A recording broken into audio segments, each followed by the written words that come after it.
The numbers are just huge, staggering, mind boggling. It's understandable why people would be incredibly concerned about this. The situation is grim and it's getting grimmer, not likely to change anytime soon. But the reasons to be concerned about it are not what you think they'd be. US GDP increased by about $1.5 trillion in the year of 2023, at least according to the latest figures from the BEA. Nominal GDP was about 26.8 trillion at the end of the year, an increase of about $1.5 trillion since the end of 2022. It doesn't mean that exactly $1.5 trillion increase in GDP, but we're just using rough numbers here.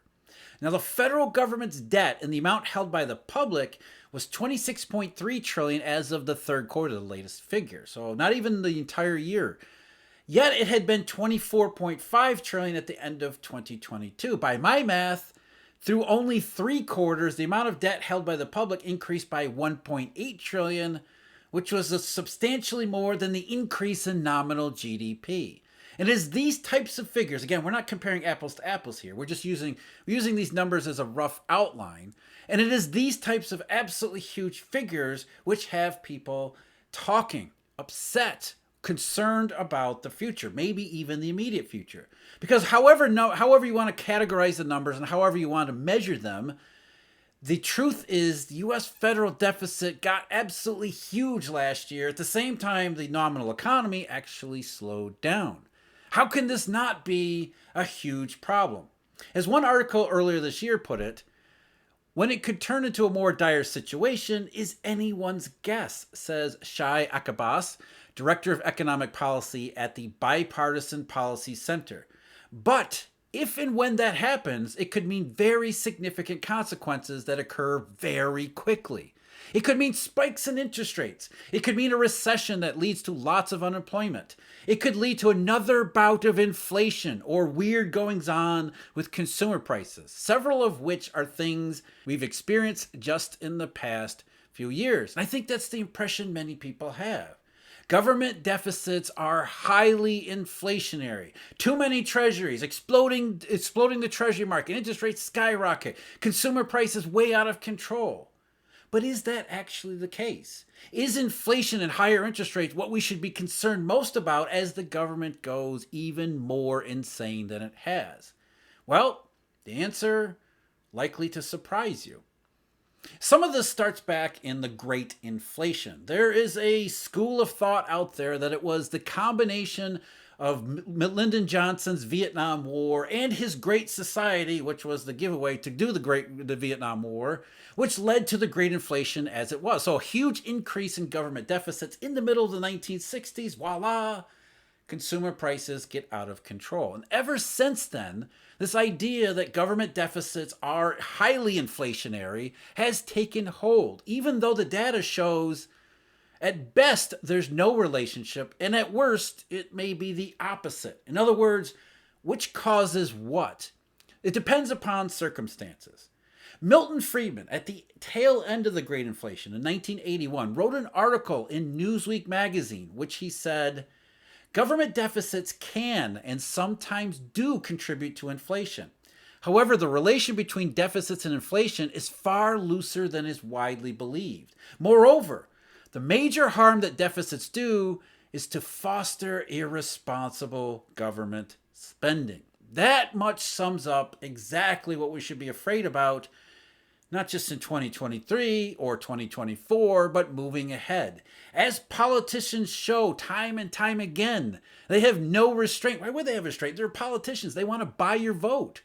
As they have no restraint, they're going to continue to go in this direction. The idea that deficits are a financial matter or a market matter is just simply unfounded.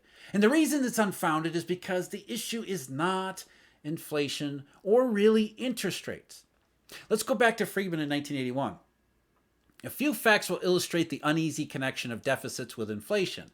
The current federal deficit in 1981 is running between 2 and 3% of our national income. Japan's current deficit is running about 6% of its national income, or 2 to 3 times ours. Germany's about 2%, or roughly the same as ours. Yet both Japan and Germany now have, and for some years have had, lower inflation rates than we. Large federal deficits in the United States accompanied inflation in both world wars. However, the first full fiscal year after World War I, the government had a surplus and consumer prices rose nearly 25%.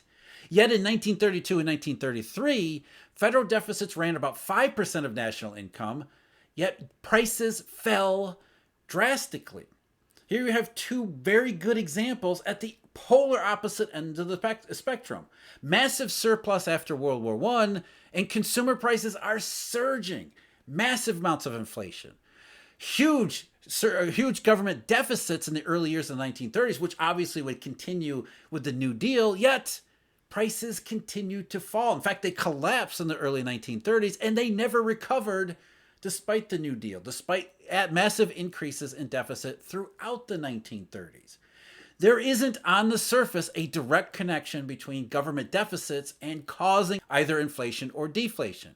What Friedman was getting at in these examples was, in both of these cases, the deficits were caused by either inflation or deflation. They were a reaction to or a response to those rather than leading to them. And it was more.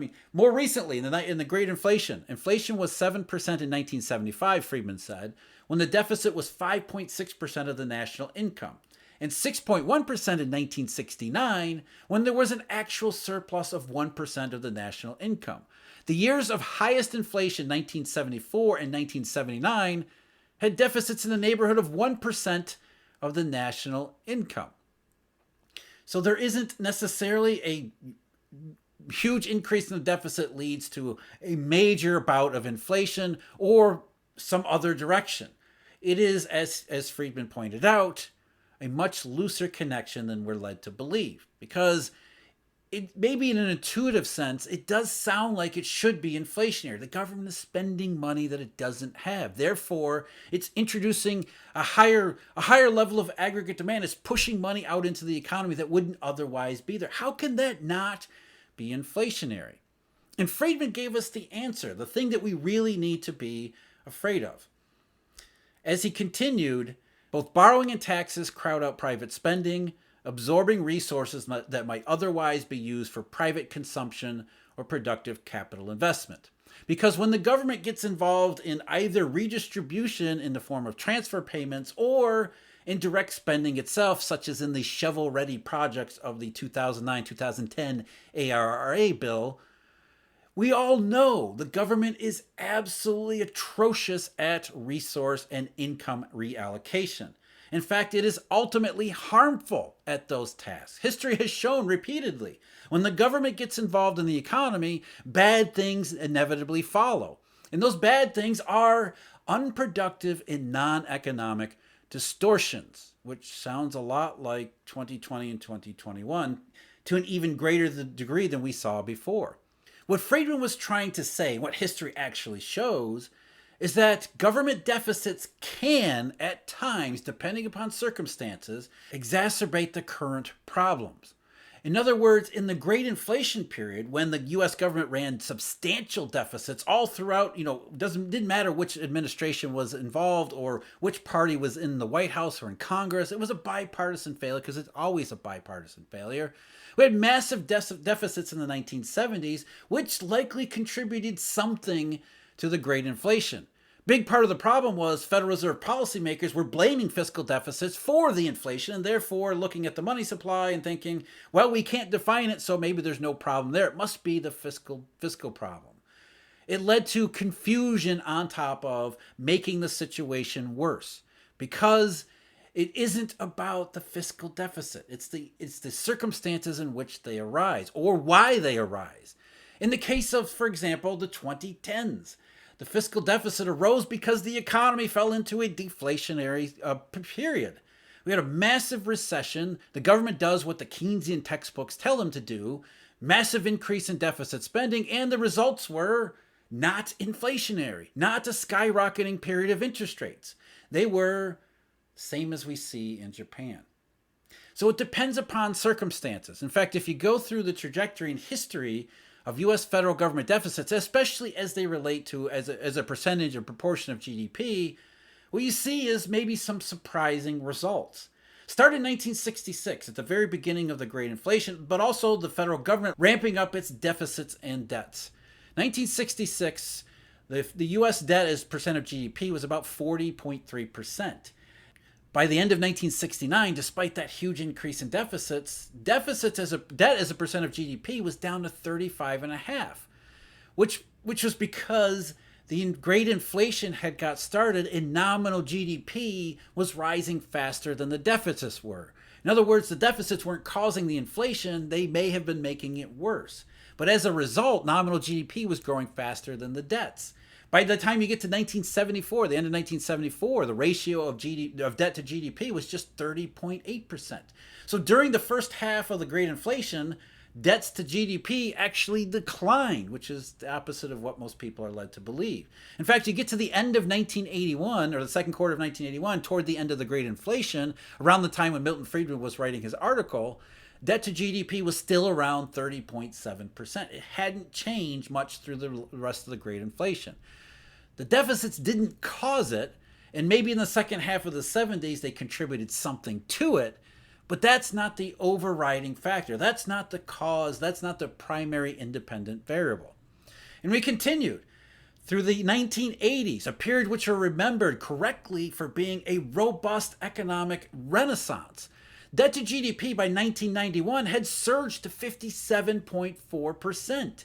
Despite the fact that consumer price increases decelerated throughout the 1980s, which meant that nominal GDP was slowing down at the same time deficits were actually rising because, as sad as it might be to admit, Ronald Reagan was no deficit hawk. In fact, deficits got bigger in the 80s than they had been in the 70s. Yet, the economy boomed anyway, because while nominal GDP was slowing, real GDP was surging, and it had nothing to do with the government's debts, nor did inflation. Debt to GDP ratios would peak around 65% in the mid-90s, though again, no surge in inflation. And then we had disinflation throughout the rest of the 1990s, the second half of the 1990s, which was also associated with a booming economy that allowed the federal government to cut its deficit. We actually had a sort of accounting-led surplus in the late 1990s, early 2000s. But even then, by 2001, the debt to GDP ratio dropped down to 54%, which meant that it was declining during that period, yet it had no bearing on the economic circumstances. Now, the debt to GDP would rise to 61.8% by the third quarter of 2007, reflecting some of the changes in the early 21st century, including the misadventures in Iraq, as well as some other Keynesian techniques and tax cuts related to the dot-com recession. But then what happens? 2008, we had a real surge in debts. And of course, debt to GDP rose to 80% by the second quarter of 2009, driven by George W. Bush telling us that you give me complete authority to borrow as many hundreds of billions as I possibly can to do TARP, otherwise it'll be Great Depression 2.0. Well, we got the deflation, we got the massive amounts of recession, call it a recession if you will, it's actually a depression, and yet debt to GDP skyrocketed because government deficits did, and it neither created a recovery nor did it lead to inflation or a huge surge in interest rates, as many of the critics were claiming at the time. It did the opposite because, like the 1930s, the deficits were introduced into a period where deflation and safety and liquidity and all the negative factors in the economy were rampant. It wasn't about the deficit. The deficit was a response to what was happening. And by the early part of 2013, debt to GDP crossed that magical 100% threshold, which proved that it wasn't magical and there's actually nothing really all that meaningful about 100% debt to GDP, which again tells us that we're looking in the wrong direction here. In fact, debt to GDP remained around 100% through the rest of the 2010s, which were not inflationary, despite the constant assurances that they would turn out to be, whether through the economy, the Phillips curve, according to the Fed, or because of those who rightly look at the deficits and think that this is wrong and it's got to lead to something bad at some point. Well, that didn't happen. It didn't happen because It's not about debt to GDP. It's not about the government debt. It's about the economic and monetary circumstances that underlie them. And of course, now we're getting up to around 120 some percent, huge increase in debts related to the pandemic. And they have remained high all throughout. So even if debt to GDP isn't the perfect measure here, it does capture what we're trying to really analyze, which is the federal government's deficits in relation to economic circumstances. And what we see is that more often than not, debt to GDP is a response, because debt is a response to economic circumstances. And in 2023, heading into 2024, and we can see the difference in the marketplace too. The Treasury market is telling us in unequivocal terms about what is really at issue here in the economy. It's not inflationary pressures from an overactive government. We've had the overactive government for 15 years, and it didn't lead to a bout of great inflation 2.0. We had a consumer price outbreak in 2021 and 2022 that was more about supply restrictions than it was anything else. And now as those supply restrictions get worked out, we have growing recessions around the rest of the world, which suggest the supply shock is the dominant economic factor. And as the supply shock reaches its downside, that is the determining factor in all of these matters, not the government's deficits. And you can argue in the long run, as Friedman was arguing, that government deficits matter in how they lead to overspending over the longer term. The politicians get used to increasing levels of spending and they never go back, which is absolutely the case. And the more the government spends, the worse it is in the real economy, because the government is absolutely awful in terms of redistributing resources, whether it be in terms of transfer receipts or spending. But either way, the Treasury market itself is telling us this is not inflationary. The dominant factor is the supply shock. And we've been reminded of this several times recently with this constant focus on Treasury auctions. Yet Treasury auctions prove time and time again to not matter. Remember the 30-year bond auction, the horrific one last November? Everybody said, this is it. This is the point at which the Treasury deficits finally matter, and it leads to skyrocketing in interest rates as well as restarted inflation, and none of it actually happened. We had a couple of auctions this week, the 2-year and 5-year. Both were characterized as poor. The U.S. government, the Treasury Department, is raising the allocation of notes, especially in that part of the curve, the 2-year, the 3-year, the 5-year, the 7-year. Massive amounts of debt being sold, record amounts in those maturities. And it doesn't matter. Rates on U.S. Treasuries are today about where they were when we started this misadventure at the end of 2022. In fact, they're a little bit lower in some cases. And that's despite the fact the Federal Reserve has raised its policy targets by about 100 basis points in the same period. In fact, all of the excuses that we heard all along to ignore low interest rates have been either absent or the opposite over the last year as the federal government's deficits have exploded. The Federal Reserve is not buying. There is no QE going on. There are no regulations that are forcing pension funds or something to buy U.S. Treasuries. That hasn't changed. Instead, demand for all of these instruments, all of these Treasuries remains regardless of the supply coming into the marketplace.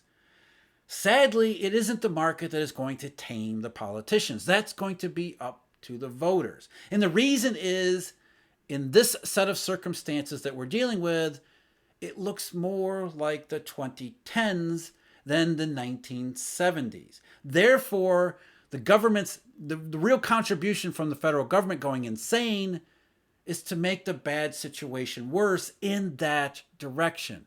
Mean to harm the global economy, but the U.S. economy by reallocating resources in an unproductive fashion. In fact, that's really what the downside of supply shock has been all about.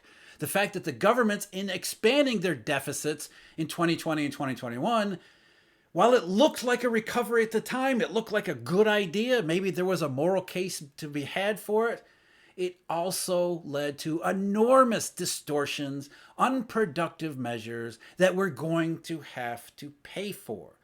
And we're going to have to pay for it in the real economy, not as inflation or higher interest rates, but as, in my view, deflationary recession, like we're seeing spread throughout the global economy already. We just don't have the deflationary part, though we do have a number of recessions.